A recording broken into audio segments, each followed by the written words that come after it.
As Hitler marched triumphantly across Western Europe in the early summer of 1940, his fellow dictator in Italy, Benito Mussolini, dreamt of a similar campaign further south. Fiamma il sangue ai principi che sorgono e che nascono e i principi che declinano. La vittoria è per noi, per I primi. His dream was to build a new Roman Empire that would see Italy expand not only along the northern Mediterranean coast, but south through North Africa. He would turn the Mediterranean into Mare Nostrum, our sea. But it was a dream that would turn into a disaster. It would lead, in due course, to Mussolini's death and fatally overextend his German ally.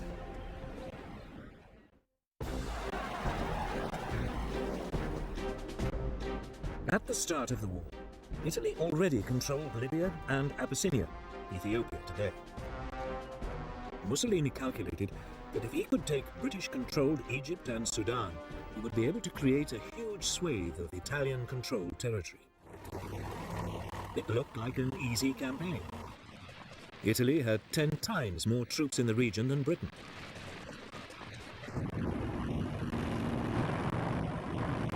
In September 1940, Mussolini invaded Egypt and captured the small coastal town of Sidi Barrani.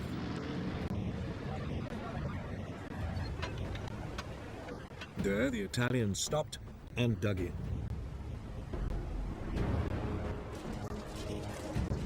Britain gathered all available forces for a counterattack. On December the 6th, 1940, they moved in across the desert.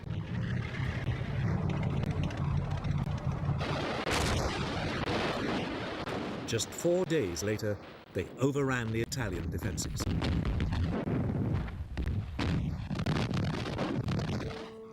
Nearly 40,000 Italians were taken prisoner.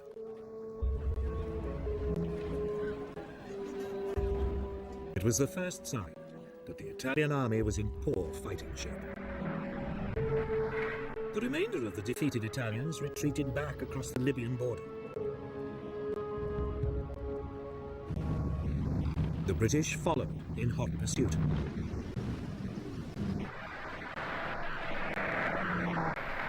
In barely a month, the Western Desert Force, as it was called, had advanced almost 600 miles across Libya.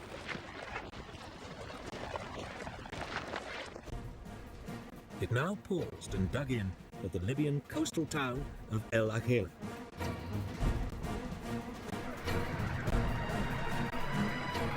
Almost half of Italy's Libyan empire had been seized and over 100,000 Italian troops taken prisoner.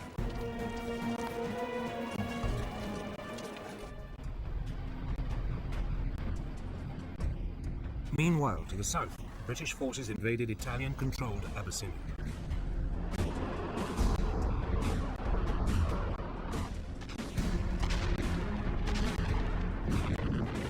The fighting lasted for nearly 12 months.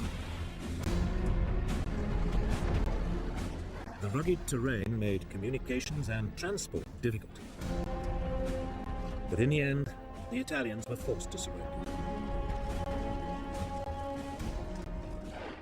But even as Abyssinia was being secured, Mussolini's empire building was causing problems in another part of the Mediterranean.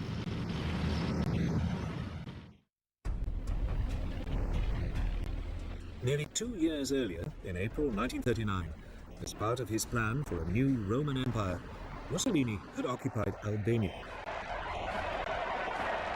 The following year, he demanded Greece become an Italian colony. When the Greeks refused, he invaded.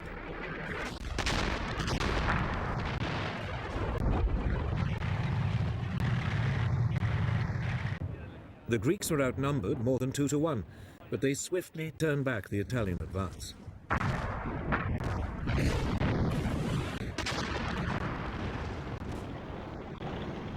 By the beginning of March 1941, the Italians had not only been pushed out of Greece, but out of much of neighboring Albania too. Britain's Prime Minister, Winston Churchill, promised help so the Greeks could finish the job. But Britain's forces were already heavily committed elsewhere. So it was that the British units in North Africa were told to abandon their Libyan adventure and ship much of the force across the Mediterranean to Albania. As the Italian troops were now pushed back, Mussolini's Balkan ambitions fell apart. The Italians were in deep trouble.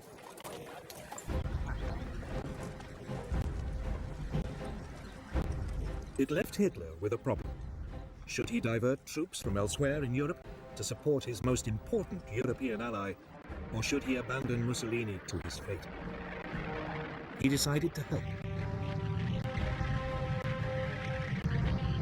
In April 1941, over 500,000 German troops swept down into Yugoslavia and Greece.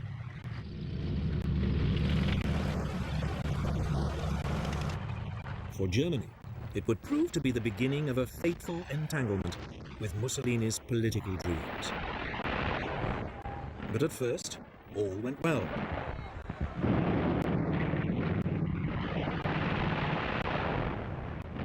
The Greeks, despite British help, were unable to hold the Germans back, and in late April, the Axis forces captured the Greek capital of Athens.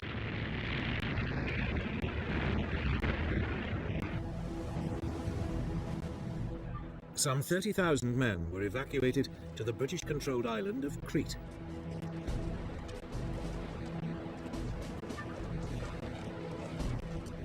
Hitler decided to flush them out.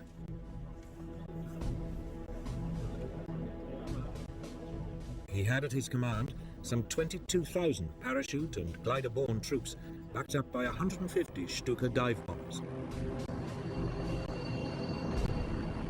The landings began at first light on May the 20th.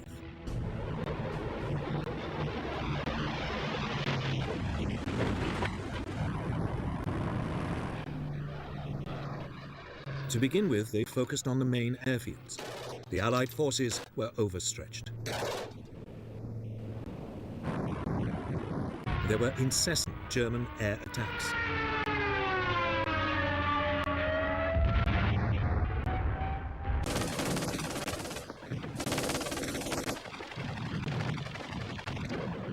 The Germans soon captured the airfields and began to fly in reinforcements. The Allies were pushed back across the island. 2 weeks later, it was all over. 15,000 Allied troops had to be evacuated.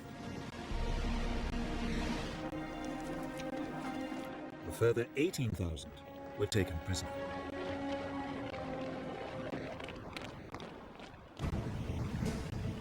The Axis powers now controlled much of the Mediterranean and the critical supply routes to North Africa. It looked as though Hitler's decision to support Mussolini had paid off. He was poised to drive Britain out of the entire region.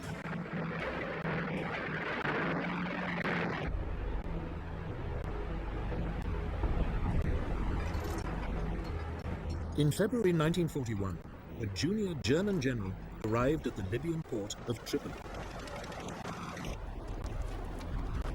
Erwin Rommel was one of the rising stars of the German army and had been chosen by Hitler as the man to rescue his Italian ally and retake North Africa for the Axis powers.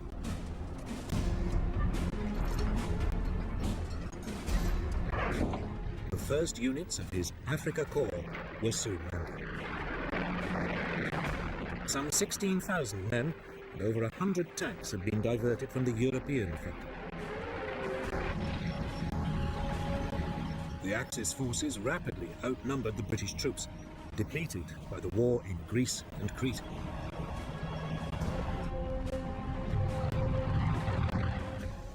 Rommel advanced towards the British positions at El Ahira and attacked.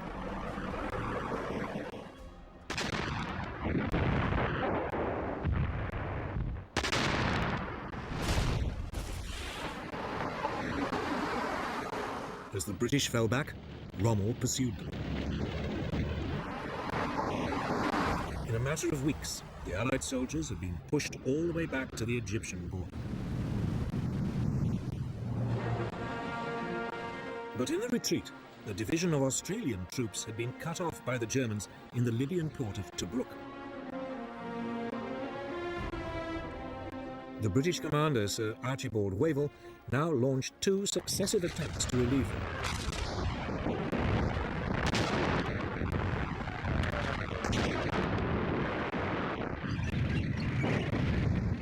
Both were fought off by Rommel's now well-encamped troops. The Germans massively outgunned the British. Their 88mm anti-aircraft guns, when used against tanks, far outranged the British. Moreover, Rommel took advantage of the wide-open landscape to drive his tanks around the British forces, outflanking them time and time again. It would become his trademark tactic. The British press, half grudgingly, half admiringly, nicknamed Rommel the Desert Fox. For Wavell, it was too much. Now exhausted, he was replaced by General Claude Auchinleck. Auchinleck came under immediate pressure to try again to relieve the Allied troops in Tobruk. But he refused until his forces had been reinforced.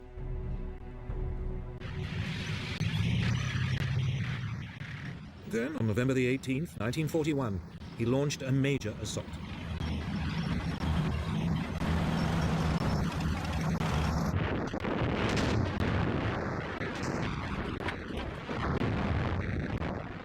Operation Crusader, as it was called, started with a lengthy armoured dogfight.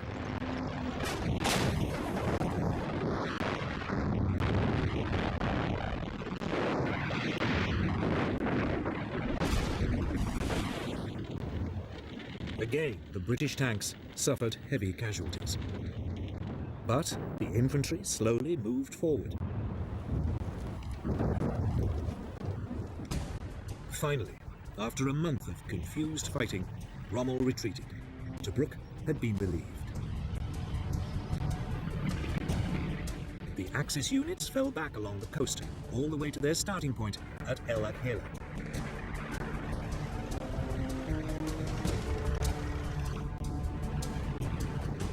Auchinleck's military command now assumed Rommel was a spent force, at least for the time being. Its units were dispersed to bases along the coast for a badly needed refit. It was a mistake. 2 months later, in January 1942, Rommel's Afrika Korps was back on the attack.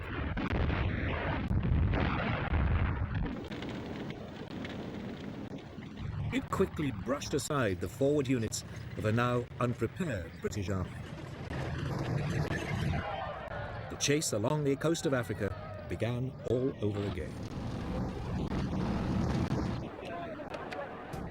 The Allies fell back towards a new defensive line just west of Tobruk. Here, a series of defensive positions, known as the Gazala Line, were constructed.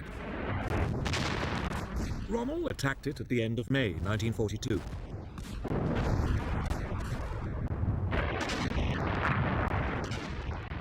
Once again, he swung his armour around the British forces in a great outflanking movement and came in behind the British positions.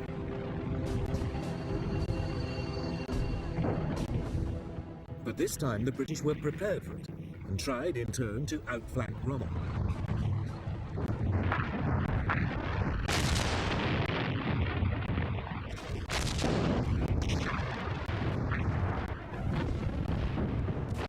The fighting lasted for 3 weeks, as each side tried to outmaneuver the other.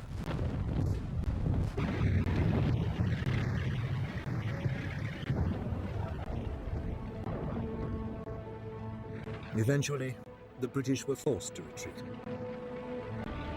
3 days later, the Germans overran the Allied positions. Rommel pressed home his advantage.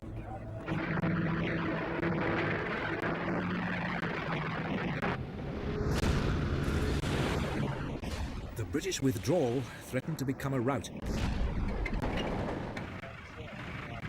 Finally, Auchinleck turned to face his enemy at the Egyptian village of El Alamein. His southern flank rested on the Qattara Depression, an area impassable to tanks.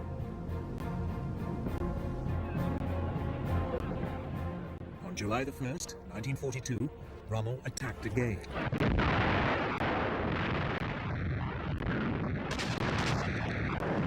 But this time, the British defences held.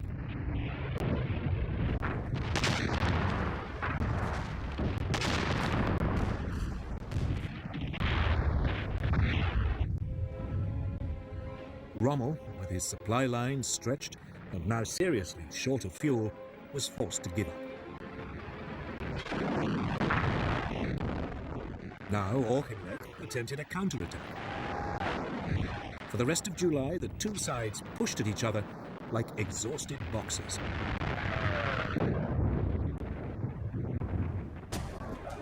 Churchill was furious at the lack of British progress and now visited Egypt.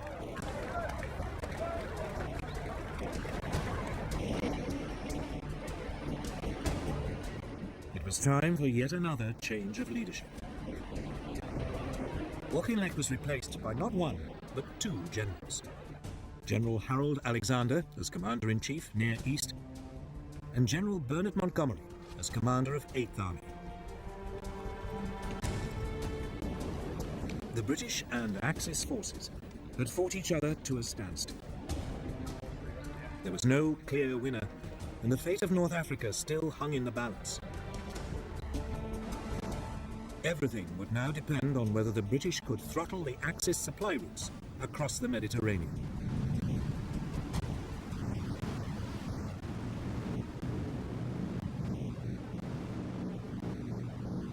For the first months of World War II, the Allies had enjoyed unchallenged control of the Mediterranean Sea. Britain's oil supplies from the Middle East passed through it undisturbed, and communications with the Empire in India and the Far East were secure.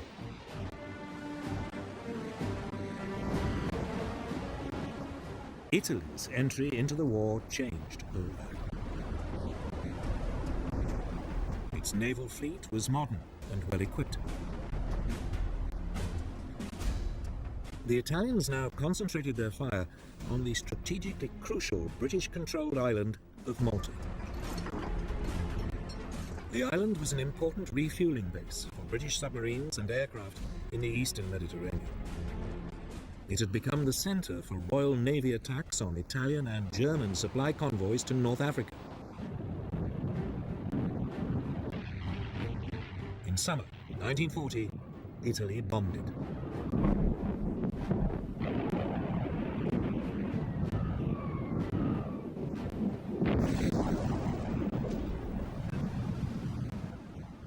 It was the beginning of a 2-year assault, which would inflict terrible suffering on the island's population.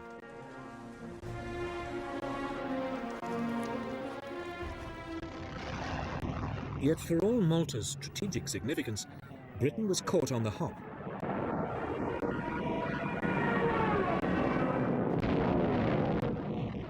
There were no fighter aircraft on the island to beat off the attacks.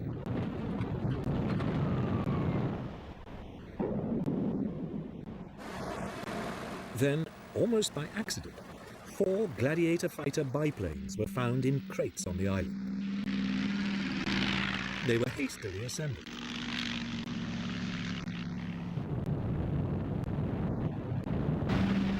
The aircraft put up a fierce resistance. For 3 weeks, the fate of Malta remained uncertain.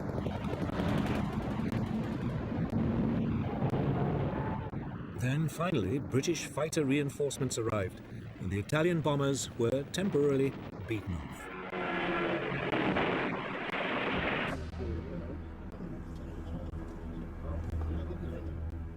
But it was now obvious to the British that they had to do something if they were to keep a toehold in the region.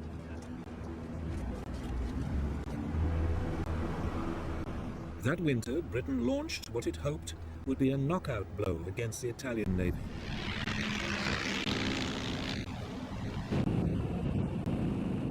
On the evening of November the 11th, 21 Swordfish torpedo bombers lifted off an aircraft carrier.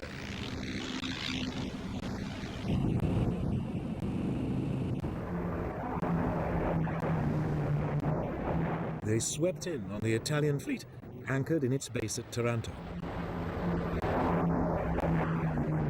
The Italians hadn't expected it.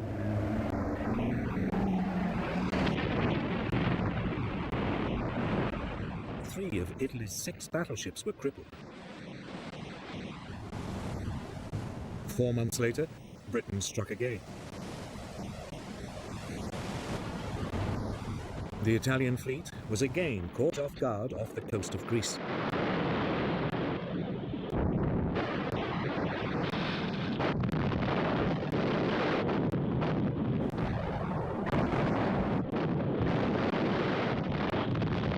A 4th Italian battleship was damaged.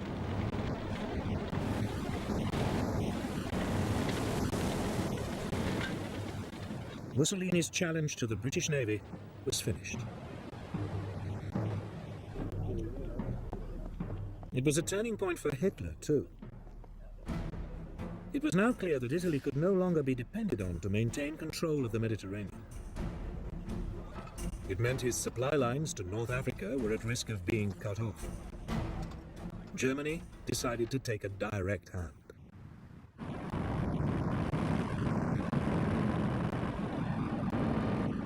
In early 1941, the Luftwaffe bombed Malta.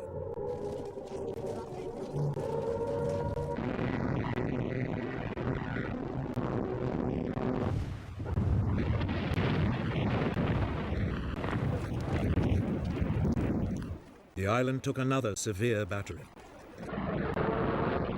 The attacks continued, month after month. Yet the British garrison hung on.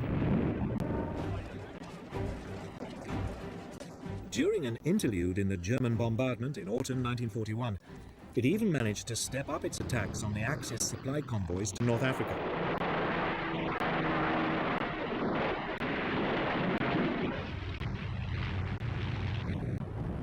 Then the Luftwaffe resumed the assault.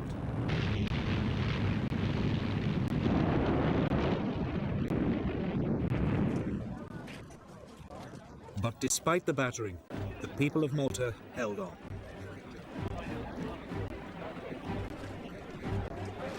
The following spring, in April 1942, they received a unique honor for the heroism they had shown under 4 months of devastating Axis bombardment. The island was awarded the George Cross, Britain's highest award for civilian courage.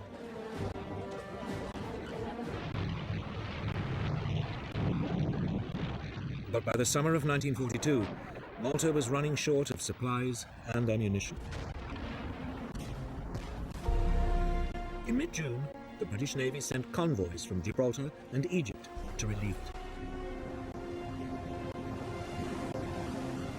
But the Germans were waiting.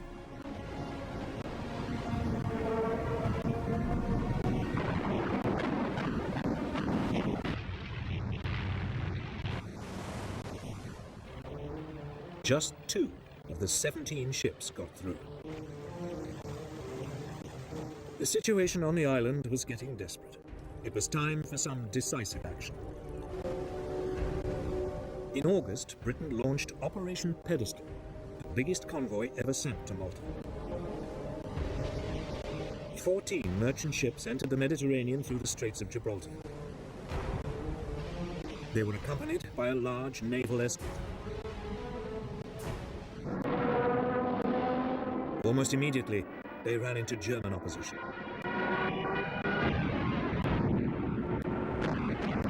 For 3 days, there was a ferocious sea battle as Axis submarines and aircraft attempted to stop and sink the convoy.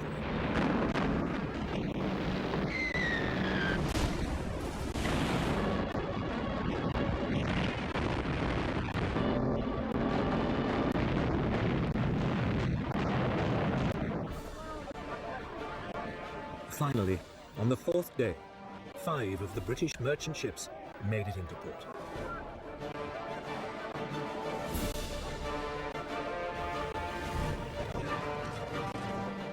They brought with them just enough supplies to keep the island going. Malta had been rescued. It meant the Allies could continue to harass the Axis supply lines to North Africa. It was a strategic advantage that would prove crucial to future events in the region.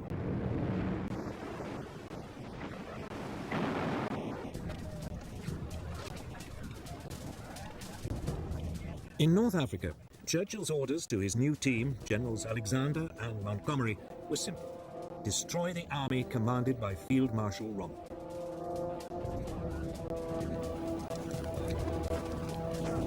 Almost immediately, they were informed by the team that had broken Germany's Enigma code that Rommel was preparing to attack them.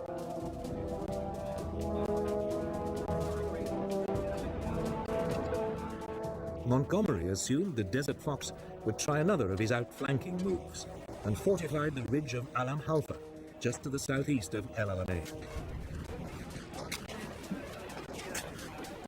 It was, he hoped, the rock on which the Axis forces would be broken.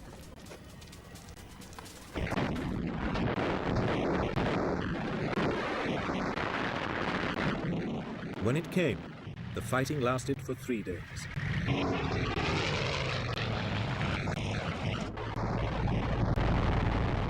This time, Allied ground forces were helped by air power.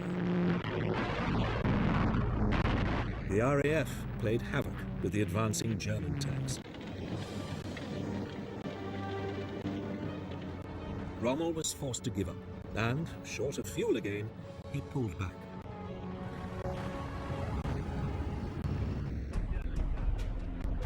It was now Rommel's turn to dig in. He chose a line between the impassable sand sea of the Qattara Depression and the Mediterranean coast.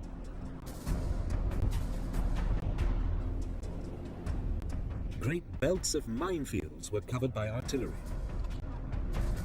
Rommel's panzer divisions were held back as a mobile reserve to destroy any Allied breakthroughs. Montgomery was well aware it was a formidable barrier. He also knew it was impossible to outflank it. His only option was to punch his way directly through the middle of the Axis defenses.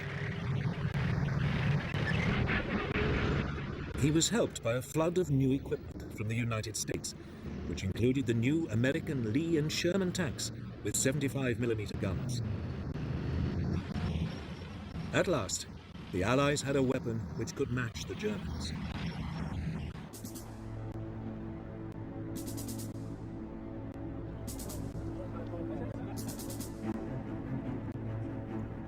Finally, on the evening of October the 23rd, 1942, the British opened up an artillery bombardment on Rommel's positions.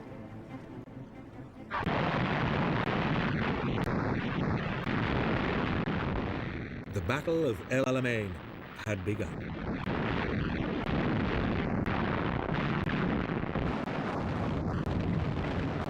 Under cover of the bombardment, Allied engineers moved forward to clear paths through the Axis minefields.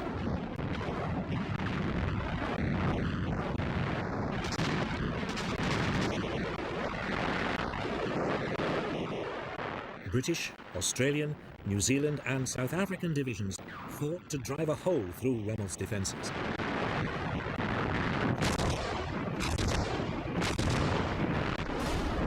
Rommel's artillery took a terrible toll. Casualties mounted on both sides. The Axis forces were harried by Allied air power.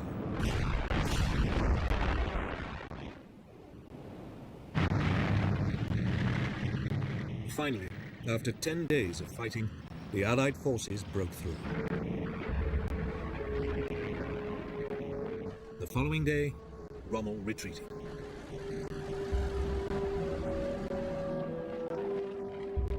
It was Germany's first major defeat at the hands of the Western Allies. Churchill was triumphant. This is not the end. It is not even the beginning of the end. But it is perhaps the end of the beginning.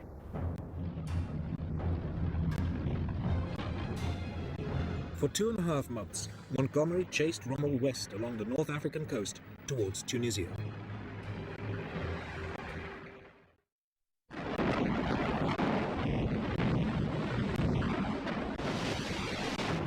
Meanwhile, an Anglo-American force had landed 1,000 miles to his rear in French North Africa, Morocco and Algeria today.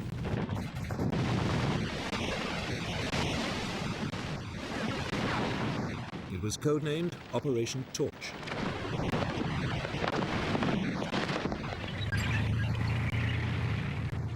The Allied First Army was soon moving eastwards towards Tunisia. Rommel was in danger of being attacked from behind.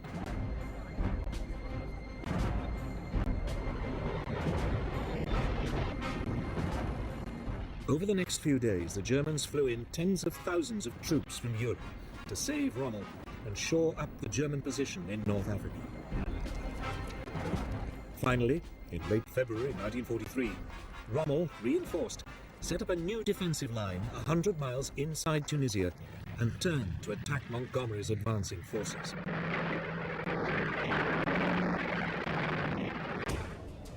But Montgomery had been forewarned by the Enigma codebreakers, and his troops were waiting as the German tanks rolled forward.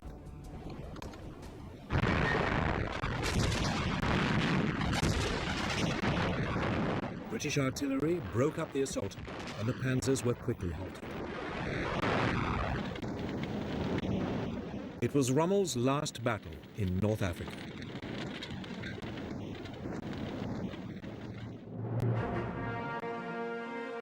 He now returned to Germany to beg Hitler to abandon the North African campaign. But Hitler refused. It was a misjudgment. As Montgomery's 8th Army now pushed up from the south, the Anglo-American First Army squeezed in from the west. On May the 7th, US forces took the port of Bizerta.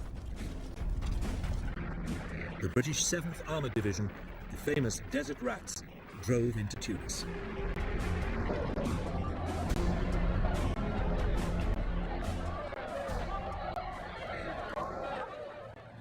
The Allies' pincer closed, and the Axis troops were trapped. 5 days later, 250,000 German and Italian soldiers surrendered. It was more than twice the number that had surrendered at Stalingrad 4 months earlier. For Germany, it was another momentous disaster. The following day, the British Regional Commander-in-Chief, General Harold Alexander, signalled Winston Churchill, "Sir, it is my duty to report that all enemy resistance has ceased. We are the masters of the North African shores."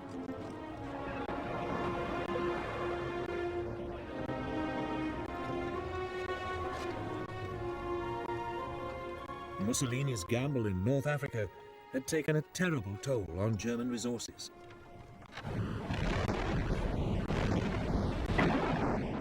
It was about to have even more serious consequences for both him and Germany.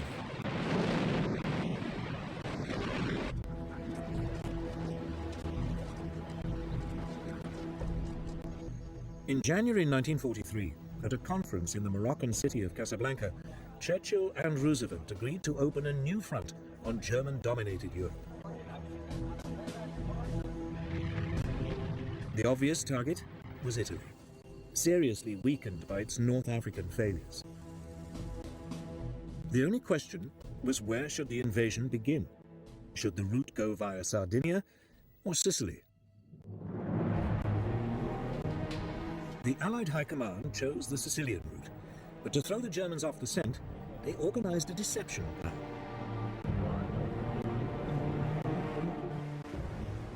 Operation Mincemeat was launched. A corpse was dropped off the shores of Spain carrying false papers. When it was washed ashore in May 1943 and the papers passed to the Germans, they revealed that the Allies would pretend to attack Sicily, but that their real target was Sardinia.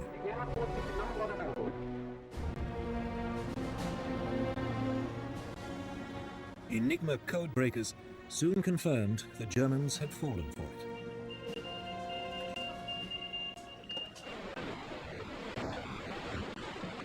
Six weeks later, the British Eighth Army, under Montgomery, landed in the southeast corner of Sicily.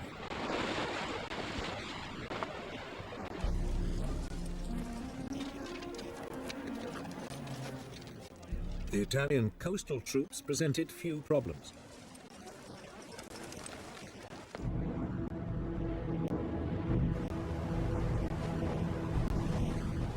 Further west, the US 7th Army landed in the Gulf of Gela.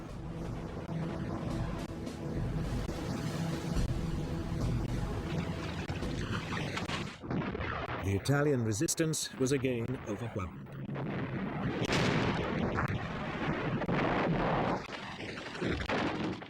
For the Italian people, the invasion of Sicily was the final humiliation. Mussolini was overthrown in a popular uprising. The new government now opened secret talks with the Allies for an armistice.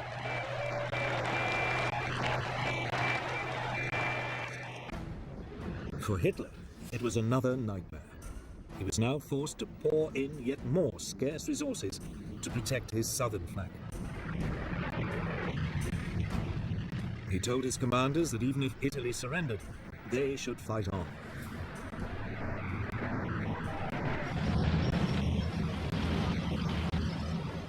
Within 5 weeks, the Germans had been pushed out of Sicily.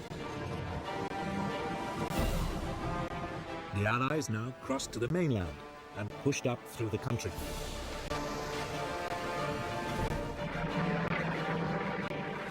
US troops moved up the west side.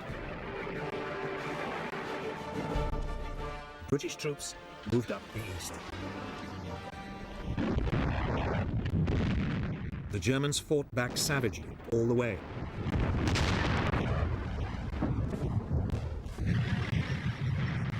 Even so, Naples fell to the Allies on October the 1st, 1943.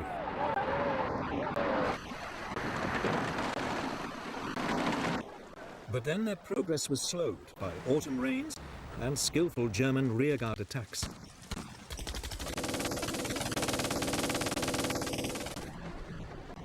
It was not until the end of November that Allied forces finally reached the Gustav Line, the first of a series of German defensive positions cutting across Italy.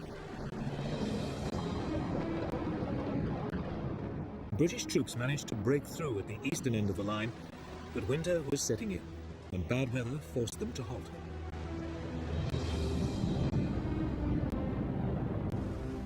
Nevertheless, in the west, US forces attempted to outflank the German defenses by taking to the sea.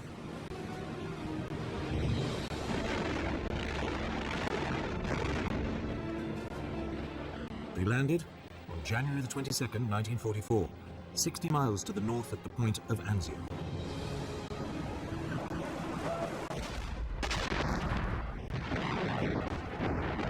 But here, amidst fierce fighting, they were pinned down and nearly driven back into the sea.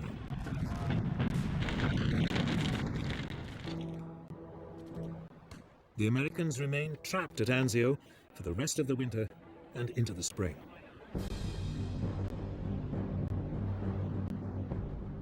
Meanwhile, in the center of Italy, the key to breaking the Gustav Line was the towering Monte Cassino mountain complex.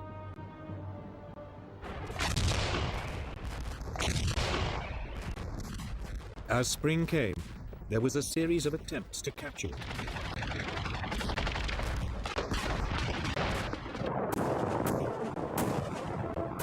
Each assault failed. In desperation, the Allies bombed the historic monastery on the summit.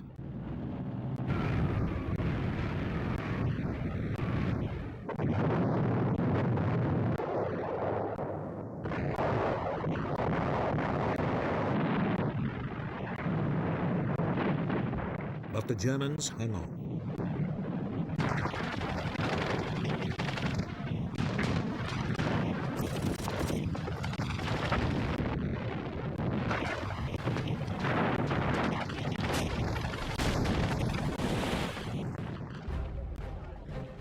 Finally, in late spring 1944, as the weather improved, the Allied forces broke through the German lines. Simultaneously, the Americans broke out of Anzio. The Allied forces now moved swiftly north to Rome. The Italian capital was liberated on June the 4th, 1944.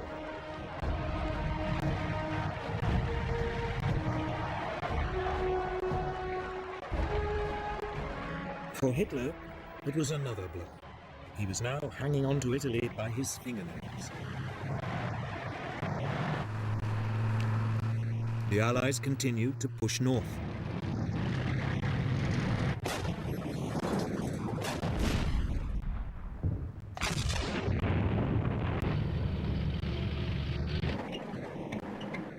The German defenders finally fell back to the formidable Gothic line, just north of Florence.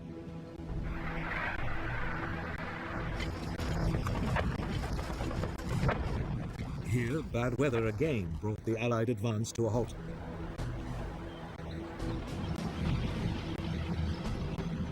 It wouldn't be until the spring of 1945 that the campaign could resume and Italy was finally won.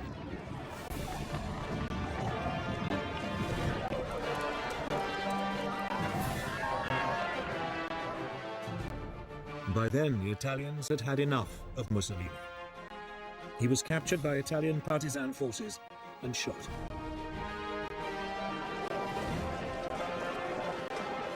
His corpse was hung by its heels in Milan. Mussolini's war had been a catastrophe for himself and his country. It had also left the German southern flank dangerously exposed. The German army was now overcommitted, short of troops, and retreating on all fronts.